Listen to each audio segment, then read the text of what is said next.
Recently, there's been an explosion of use of mind-altering substances, especially psychedelics, DMT, psilocybin, ayahuasca, ketamine, and other forms of experiences that people are saying is actually helping them heal and helping them experience deeper spiritual states. The truth is, this is not a recent phenomenon.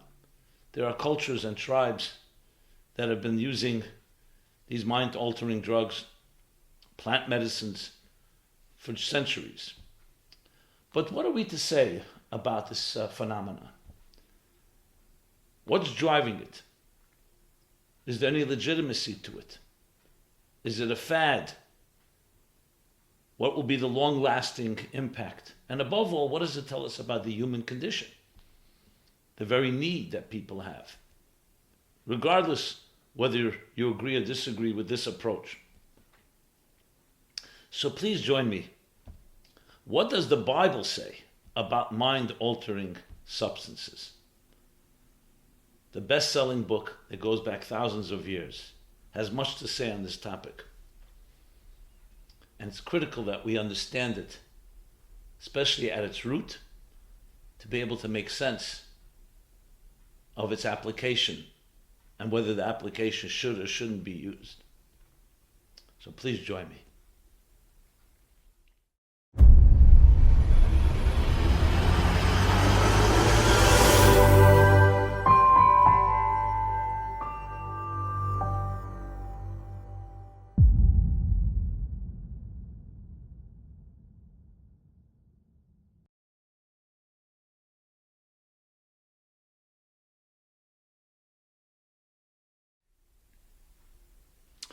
Hi, Simon Jacobson here, and we will be speaking about what does the Bible say about mind-altering substances.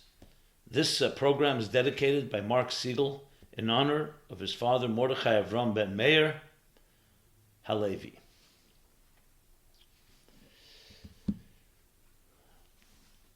So recently there's been an uptick, an explosion, you can say, conversation, and especially use of what is being categorized as psychedelics. Some called plant medicines. Some of it is plant-based, some of it is synthetic. And these include things from DMT, different forms of it, LSD, mescaline, psilocybin with mushrooms, ayahuasca, and other forms of it and variations and different mixtures. I can't tell you how many people have been approaching me about the ceremonies and experience or journeys that they've had. Many talking very positively at the change that they've experienced, helping them. Some have also spoken negatively and criticized it.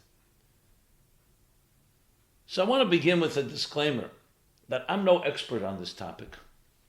As a matter of fact, I think being an expert is exactly the opposite and defeats the purpose.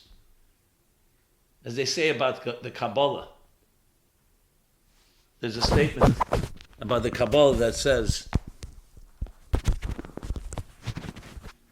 those that know don't say, and those that say don't know. Being an expert means I'm an expert. I've mastered it. The truth is, a higher reality experience, a higher consciousness experience should be the exact opposite. Not you've mastered it, it has mastered you. It submerges you into a higher reality and you dissolve in it. You get absorbed in it. You're lifted to another place. If it's another mastery, we'll soon have PhDs in it and degrees. It's the exact opposite of what a true spiritual experience is. A true divine experience. So I'm proud to say I'm not a master and not an expert. But yet, we need to speak about it, and it's important to speak about it in the best way we can. And what better place to begin is at the beginning of it all. This is not a new phenomenon. It may be now a headline A lot of people know about it, a lot of people experiencing it. But firstly, even on the level of the actual substances, there are tribes, there are cultures that have been using it for years, for centuries. But above all, the human condition, the human being, has always been seeking and looking to experience deeper states of consciousness, as well as also healing from the pains and traumas of life, and trying all kinds of methods, some healthy, some not healthy, in between, over and under. So the best place to go is all the way in the beginning. The best-selling book of all time, and I'm not saying it because it's the best-selling book, I'm just trying to demonstrate that it's been around, time-tested, is the Bible itself. What does the Bible say? And hence, what does the Bible say about mind-altering substances? But it's really a deeper question. What does it say about the human condition? What is driving us? First of all, to deal with our pain, with our existential loneliness, with our different issues that we've experienced. And I include also the suffering of life, the traumas of life, the blocks, the fears. And also on the other side, what makes us tick? That we're seeking and yearning and longing to experience something beyond the routine, beyond the pedestrian, deeper and higher states of consciousness and awareness. And as such, it's important also to qualify that there are two different aspects that we need to address. When you talk from a medical point of view, meaning a person is dealing with real issues, whether, as I said, fears, traumas, different blockages, trust issues, things that may be deep-rooted, may even be chemical, or they're based on circumstances, abuse, hurt, sexual abuse. So that's one thing. There's another, and just separating doesn't mean there is an overlap, which is experiencing deeper states of consciousness, higher states of consciousness. I don't know Aldous Huxley's history, but when he began to experiment and then wrote the book, Doors of Perception, based on William Blake's poem, I don't know if it came from pain or from curiosity. But regardless, these are definitely two avenues. And they should be addressed separately, because when they're talking about dealing with real problems, then we try many different things. When you're talking about a spiritual experience, is it legitimate? Is it appropriate to use substances? Or does that defeat the whole purpose? Again, because it should be experienced naturally or internally, I should say. When I say naturally, I mean without any stimulants and without any induced experiences. So we'll talk about all of this in the context, as I said, what does the Bible say? So let's take a journey. The journey is going to be all the way back into the very deepest recesses of our inner consciousness, and I'll call it even super consciousness. Where do we begin? The human being. The best way to understand ourselves, we have to look at our genesis, at our origins. In scientific terminology, the Big Bang. Where did it all begin? Because if we want to understand ourselves and understand our longings and understand our needs, we need to know, who are we? Now, before you suggest any interventions, you first need a diagnosis. So here's the diagnosis of the human condition. What defines the human being? And where am I getting my information from? Straight from the Bible. And its interpretation based on the mystical interpretations of the Kabbalah, which is all part of the Bible. It's all within those texts. But if you read the verses themselves, you can see it pretty clearly. So it's really about understanding how did we become who we are today. So here I am, here you are, hopefully a healthy human being, from head to toe, with arms and legs, with a mind and a heart, with our faculties, the different organs and limbs, and everything that composes a human being. and I go all the way internally, all the way to our cellular structure, our DNA, our genetics, the very building blocks of who we are. The same thing with the larger universe, same idea. As a matter of fact, there's a statement that the human being is a universe, a microcosm, and the universe is like a human being, like an organism, a large one. And physics states that. Today it's all like a hologram. The smallest atom is like a microcosm of everything. So taking the human being, and that's probably easier to speak about, we all know we didn't begin being a 5 or 6 foot individual. I'm just using that, weighing 100 pounds, 150 pounds. I'm not going to go higher than that. But we were born a newborn. But an infant is also not the beginning. Let's go back to our conception. 9 months before our birth, we were conceived. You and I were conceived. Mother and father were intimate. The seed of the father fertilized the egg of your mother. And with the divine blessing, a child was conceived. A fetus. One cell. That one cell in time splits, and then splits again, and splits again, and splits again. And we can actually document, and today we even have imagery, documenting the development of the fetus in the mother's womb. So from one cell, we'll develop into 2 cells, 4 cells, 8 cells, until we have some estimate between 35 and 75 trillion cells. Trillion cells. All began with one cell. Think of it as one seed.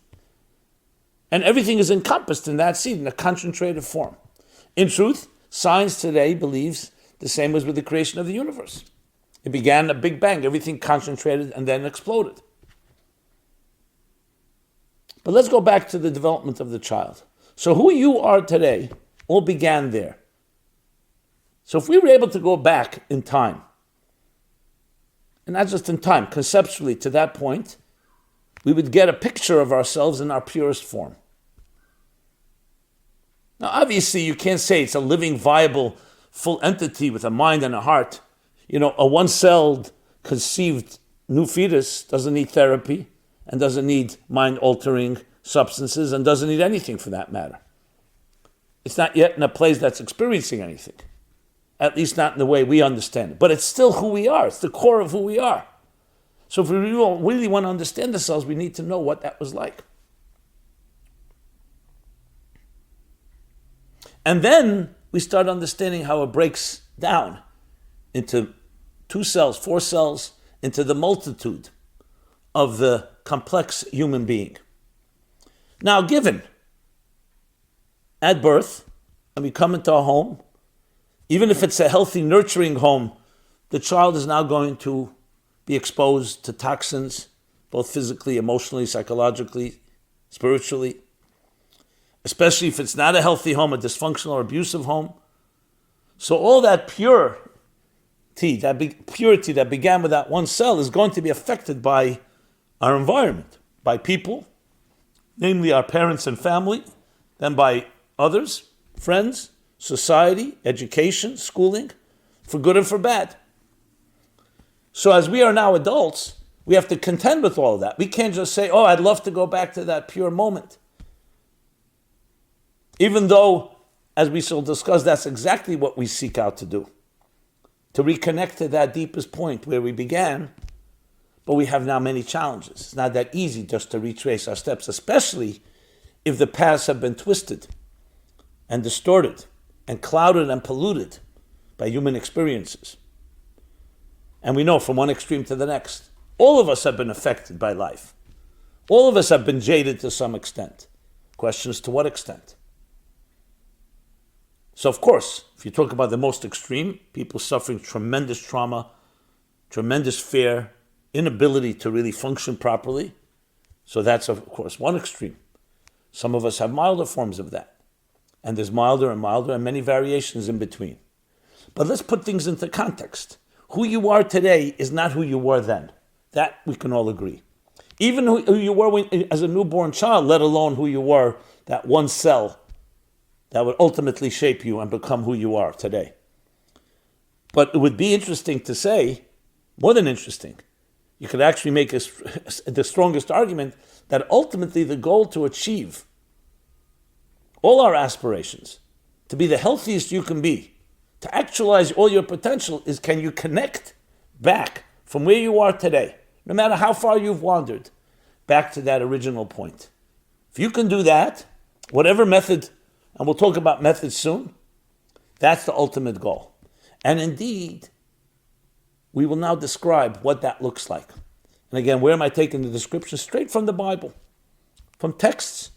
And I will also be quoting some of the Kabbalistic sources in the Zohar, the Arizal, Isaac Luria, in his classic Eitz Chaim, book of the Tree of Life, to explain these verses, how they really describe who we are at our core and essence. So the way the Bible puts it is this. After creating existence, it says the first creation was light. Everything was light. Light consumed everything. On day 2 was the creation of diversity. It says God separated between the higher and the lower. So diversity, essentially the splitting of a cell. The same idea, conceptually. In other words, everything begins from a singularity, and from the singularity, then you have a breakdown into details. And the human being, as a microcosm, is the same idea. The one cell that breaks into many cells, that splits and so on. And we see this consistently. Then let's move to day 6, the creation of the human being.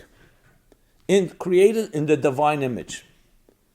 So the human being is defined in the Bible as being created in the divine image. Who we are at our core is divine breath. It says God took a clump of earth from the ground and breathed into it. Vayipach, he breathed into it a soul of life, divine breath. So essentially we are divine breath, and indeed in Hebrew, neshama, soul, pronounced differently, is neshima, is breath. Breath and soul. And indeed our breathing, exhale, inhale, is the oxygen that gives us life, but it's the divine breath. Other places it says that we're like compared to the divine flame. Divine breath, divine flame. The soul of a human being is the flame of the divine flame. But let's stick to the divine breath. This human being created male and female, an androgynous creature. And again a split takes place, another split. The split between male and female. And then they are drawn to each other to reconnect to their essential unity and back with the divine image in which they were created. And that is the core source and root of love. What is love? Why do we love?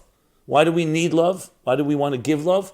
Love is the quintessential experience of total attachment and union.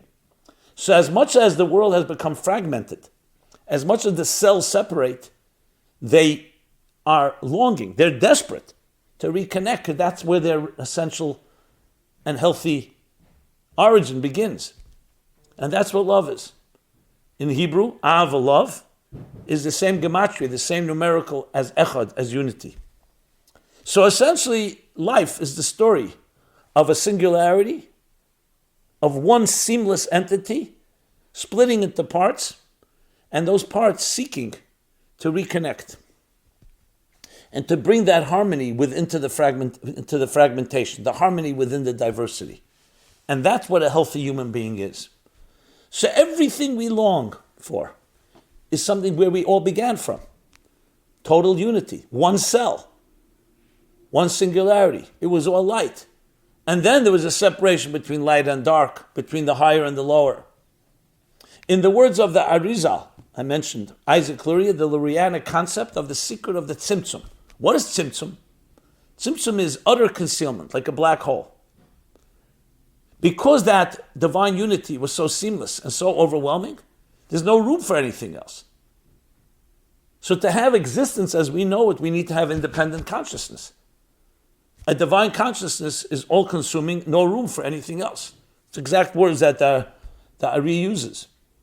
So the tzimtzum is a concealment of that singularity, of that singular consciousness, to allow space. Think of a teacher who's brilliant, and if that brilliance is shining forth, there'll be no room. Will overwhelm anything around.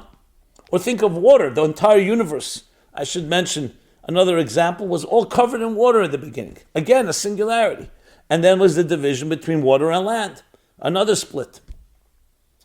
So the tzimtzum essentially causes that consciousness to recede, not physically, conceptually, to allow space for another consciousness.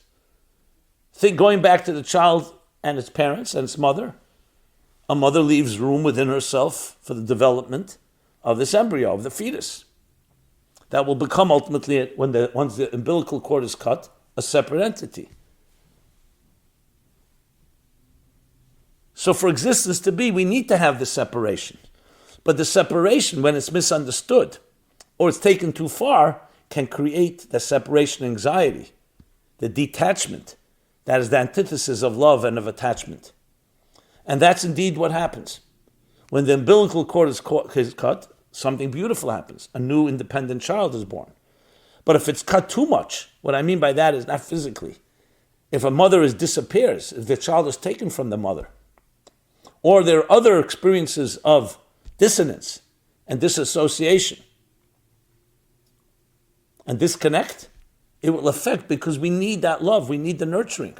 Think of a newborn child that's not being protected. I don't just mean physically, emotionally, spiritually, psychologically, nurtured, embraced. So for 9 months, we're embraced within the womb. But the embrace has to continue. And as we grow into adults, if you've had the proper nurturing, which means a separate entity experiencing that singularity, in other words, the balance between individuality and oneness, then we grow into healthy adults that are secure, that are trusting and trustworthy, have a healthy sense of self-esteem and self-confidence, and can then build a relationship with others, to build a relationship to love another in a healthy way. If we have that balance is not there, either because we've never become independent, we've been completely suffocated by someone else, or the opposite, we become so separate that we don't experience love, we'll have difficulty in finding healthy relationships. But that is what we long for. Every aspiration of the human being is the aspiration for that pure innocence, that seamlessness of our childhood, and I go further all the way to that one cell, all the way back to the divine source, from where the original male and female originated, the divine image in which we were created. So let's continue the story in the Bible. What happens next? We have now the story, I told the story about the unity becoming, the cell splitting, the unity now becoming diverse. What happens next? So here it can go two directions, the narrative can go. Either that diversity, though male and female are separate, though land and water are separate, the upper and the lower are separate, the tzimtzum has created independent consciousness. So the good narrative would be, now those pieces all come together and reconnect with their source. Harmony within the diversity. Or it can go the other direction. And that's what happens. Adam and Eve are placed in the Garden of Eden, and told, serve and protect.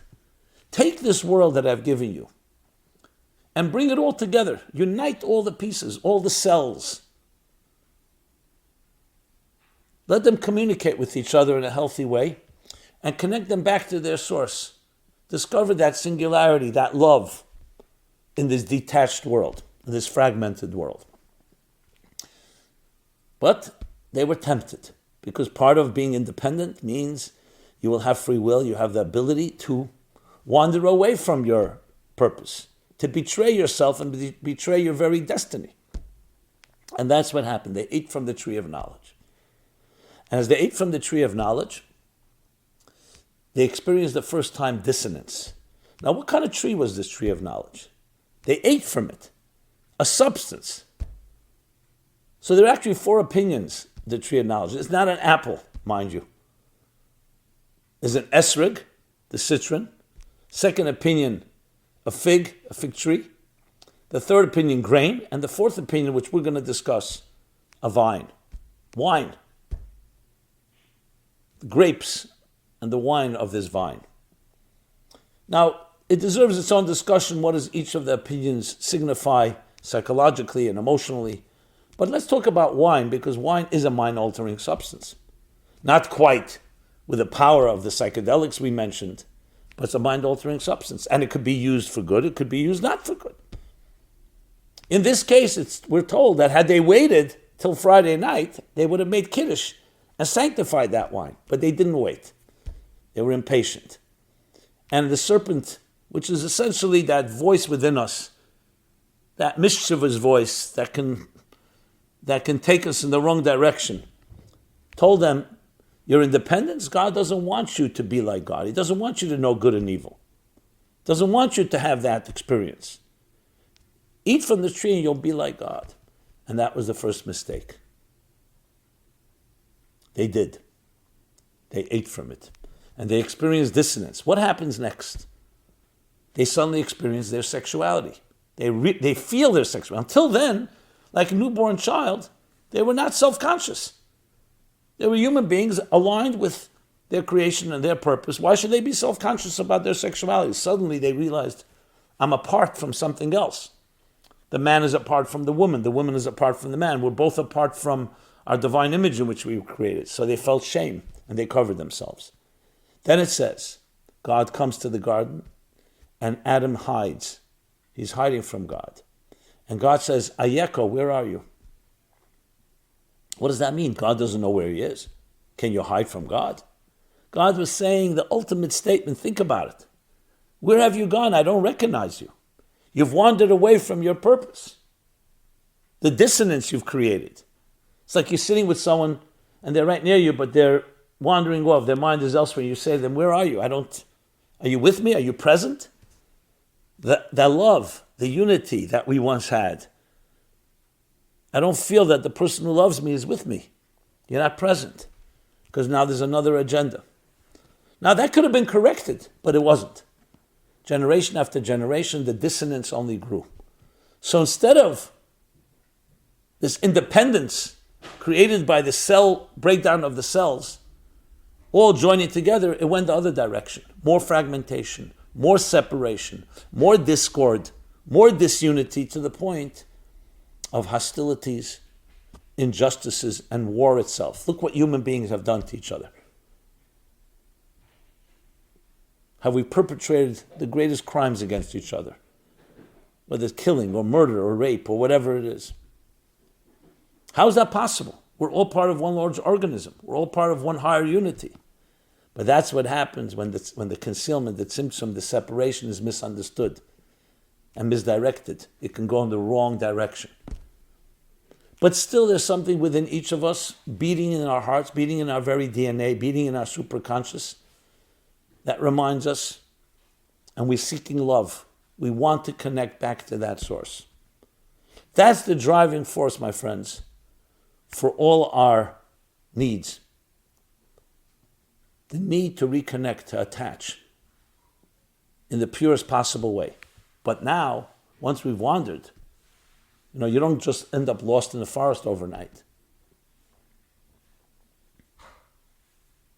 It takes time, step by step, and finally you're there. Once you're there, it's like, how do you go back? As I mentioned before, once life is taken over and this, what we called separation, has turned into actual hostility, where a parent can hurt a child, abuse, all forms of dysfunctional behavior, traumas, pain, it's not that simple. You can't just say, okay, let's turn the clock back. But never give up, because the past has not been lost. You're still that one cell you began has not disappeared, it's just gone undercover and has been hijacked. Our consciousness is now controlled by the fragmented consciousness. We'll call it the dissonance consciousness rather than the unified consciousness.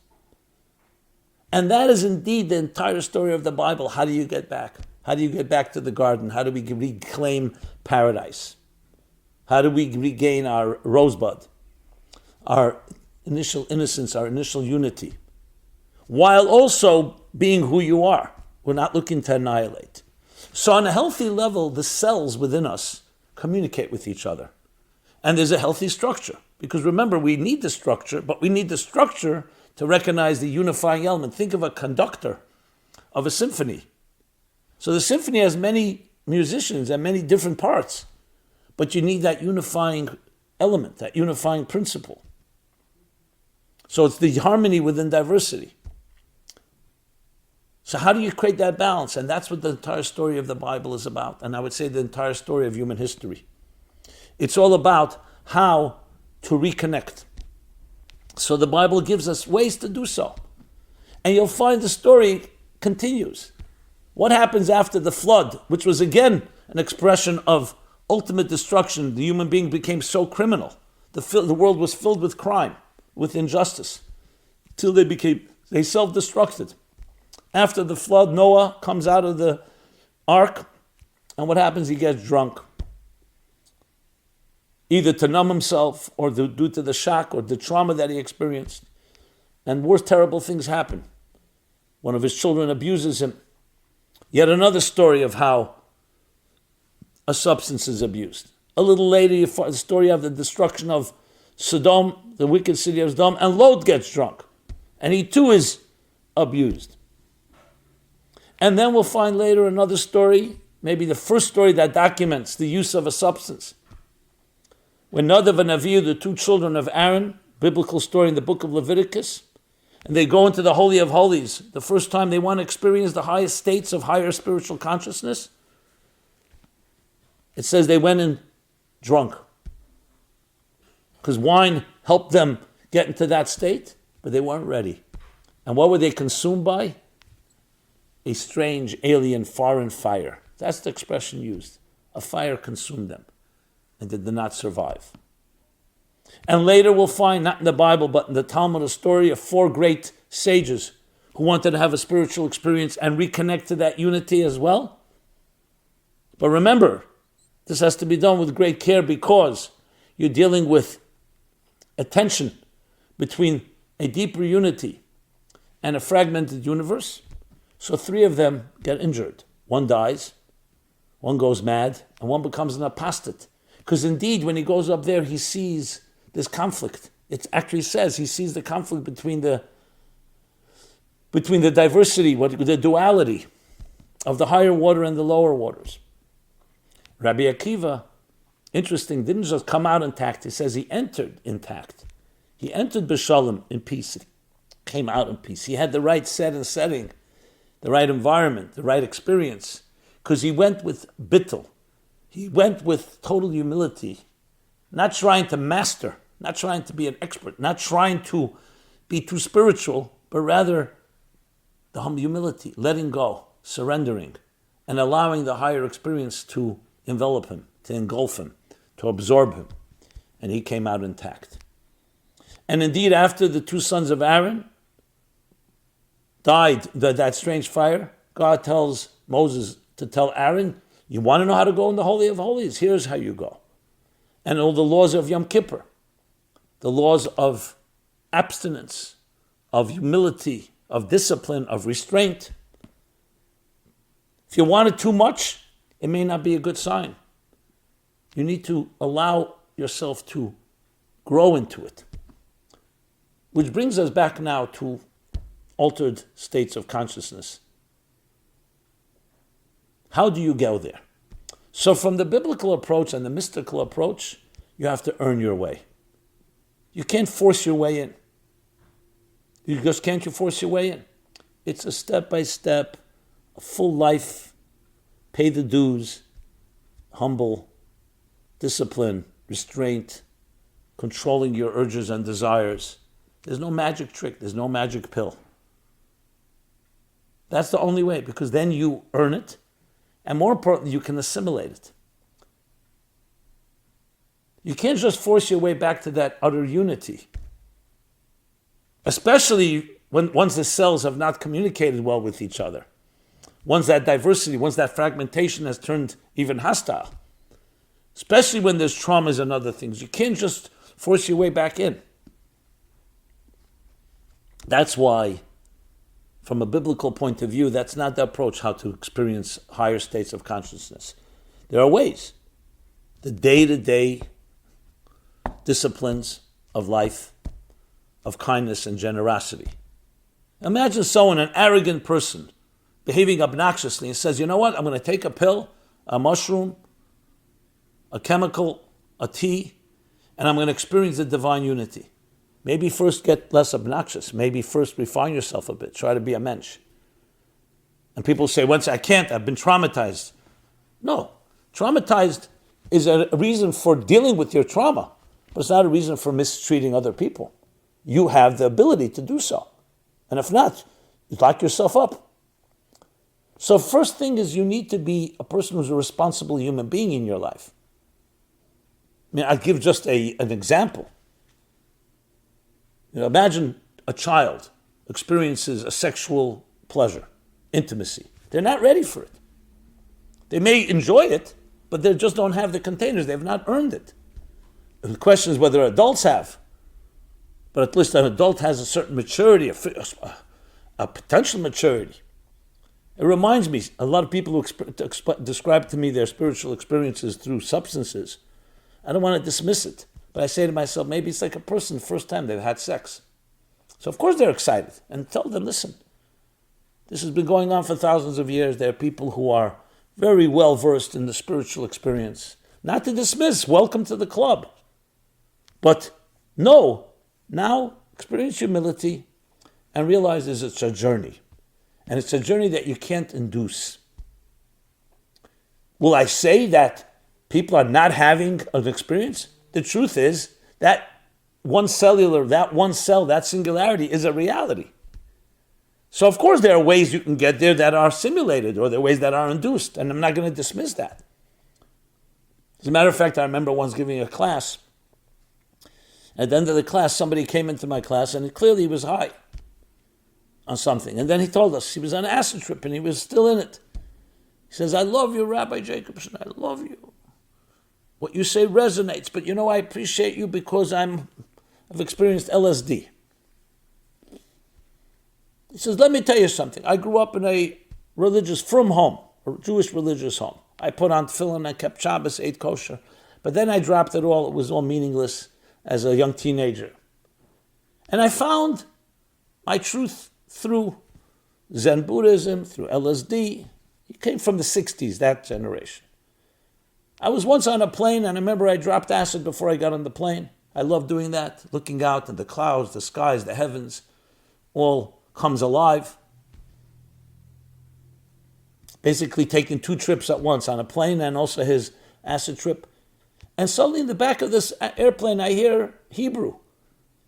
A group of minyan of Jews, a quorum of Jews praying. And they say, Kodesh, Kodesh, Kodesh, which is the 3 words, holy, holy, holy, from the prayers. And I suddenly saw the celestial angels. And I experienced the pulsating movements of divine energy all around me. I jumped up, I went back to the back of the plane. I can't even necessarily exactly mimic his passion as he was saying it, but I'm telling the story as I recall it. I went back to the back of the plane, I put on tefillin, and I prayed with him, and from then on I started putting on tefillin every day. I started keeping Shabbos and eating kosher. All due to my acid trip. What do you say to that, Rabbi Jacobson? What do you say to your class about this? There were over 100 people there. Everybody's looking at me. What am I going to say? So after the prerequisite joke, I said, maybe you should go to one of these kosher certification organizations and get an OU or an OK on your on acid. Okay, that was just a joke. I said, look, what do you say to this? A person is in a deep coma, and nothing that the doctors are doing can get him out of the comatose state. They try this, they try that, nothing. And it's getting dangerous. It's life-threatening. And then someone says, I think with a very heavy dose of drugs, certain drugs, we can get him out of it.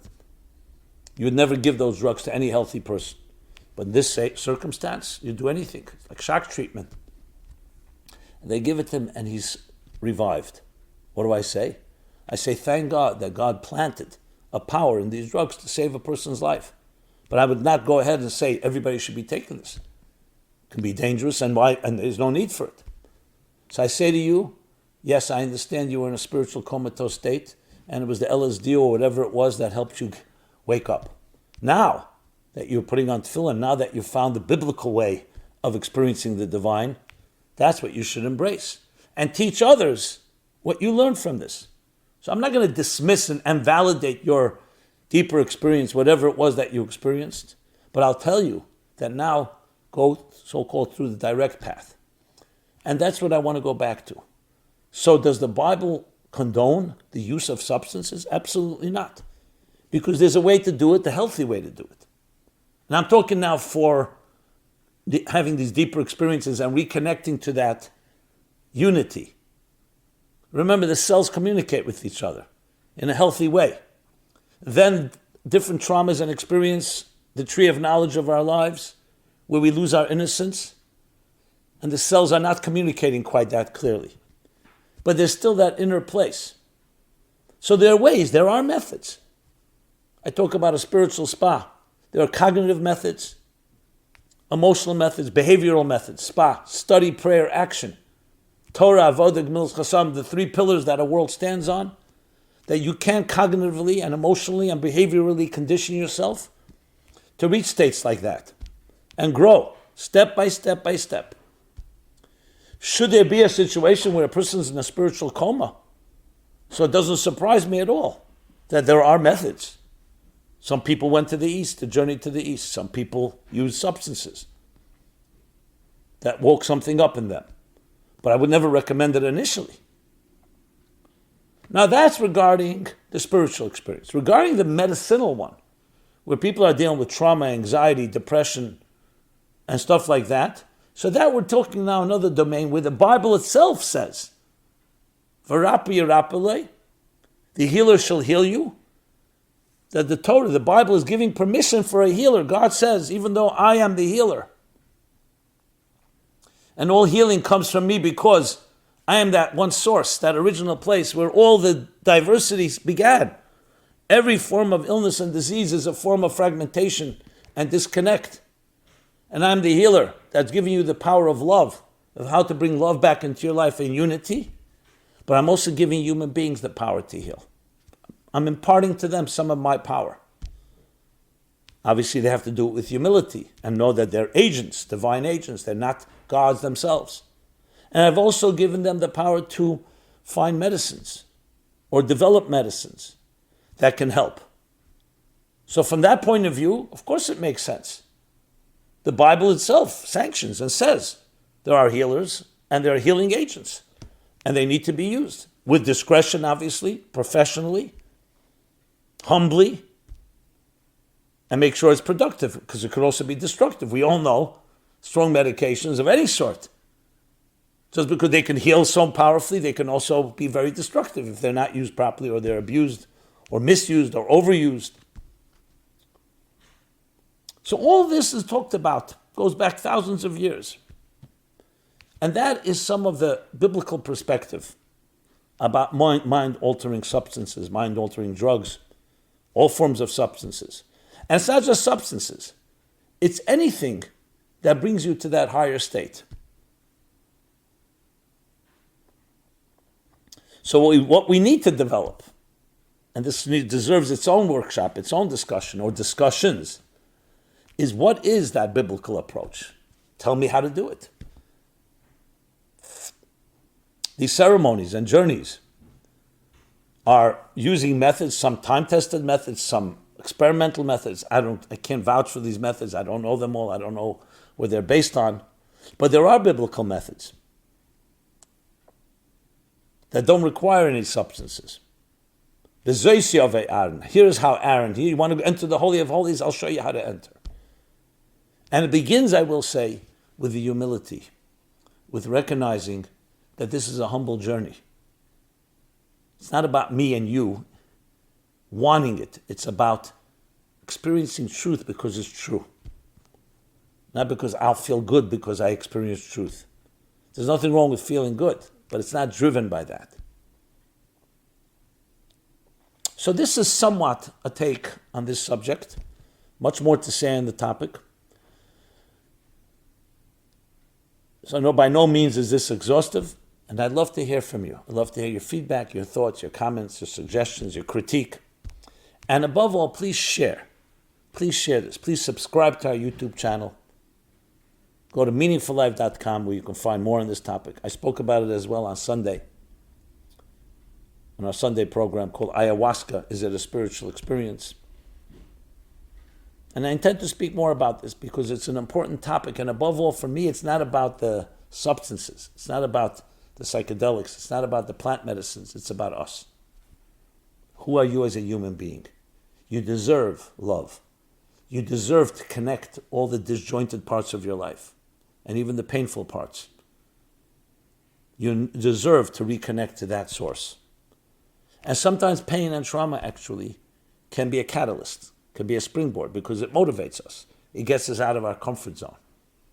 So use it as such, and maybe actually reach places where we can connect to that one cell that you were once, but now, not as a one cell that permeates, that saturates, that infuses all the details of our lives. The bridge between the fusion and bridge between the superconscious and the conscious, between land and water, between the higher and the lower, between the pre-symptom consciousness and the post-symptom reality, between that newborn, that one cell, and the 75 trillion cells. That's the ultimate goal. And to do so by returning to paradise, to the garden, and this time not be at loss when you're asked the question, where are you? I know exactly where I am. I am a human being on this earth, with my feet firmly planted on the ground, but my head in the heavens, in the clouds. Who am I? I'm a human being that is a vehicle for the ultimate spiritual and divine within me. I'm the infinite packaged in the finite. I am the unity expressed in all the glorious multitudes of diversity. Everyone be well, and please go to meaningfullife.com. This has been Simon Jacobson. Thank you so much. This program is brought to you by the Meaningful Life Center. Please help us continue our programs. Make even a small contribution at meaningfullife.com/donate.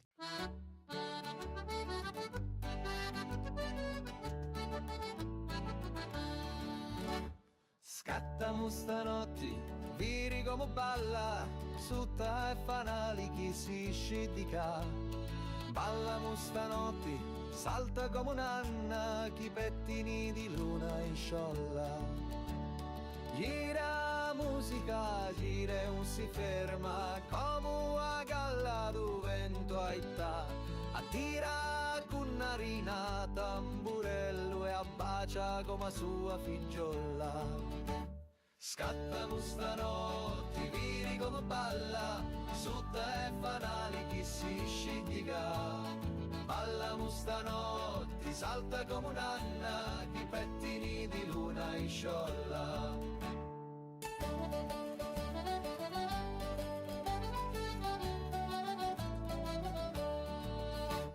Sinni e tunu, i voti si danno, tu na poco gli peputia.